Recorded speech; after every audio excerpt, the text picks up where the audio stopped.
Donc, dans Média, nous avons vu comment apporter une rush.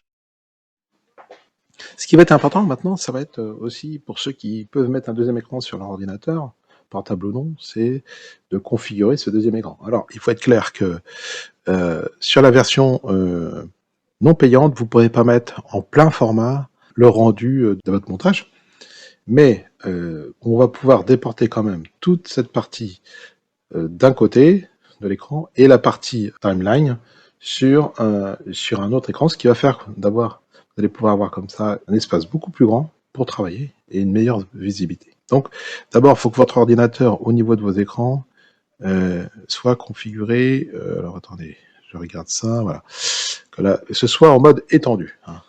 En mode unique, ben, c'est ce qu'on était au départ. Voilà, en dupliqué, ce serait deux fois les mêmes écrans, et puis deuxième écran uniquement. Donc ça va être le mode étendu, car lui va travailler là-dessus. Une fois que vous êtes en mode étendu, donc avec un deuxième écran accessoire, donc pour travailler avec un deuxième écran, on va dans double fichage, on va faire on, voilà. Donc là, il va enlever une partie, donc vous voyez, il a gardé quand même le rendu des rushs sur le même écran, donc ce qui est peu intéressant, puisque on n'a pas forcément gagné tant de place que ça sur nos rushs.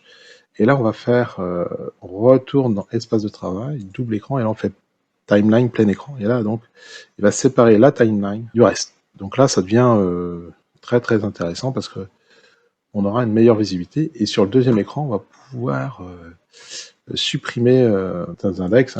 Donc là, on vient mettre notre rush. On va commencer par la version, le C5, et on vient l'importer dans notre écran. Voilà. Voilà comment ça travaille. Et là, on a une visibilité plus importante.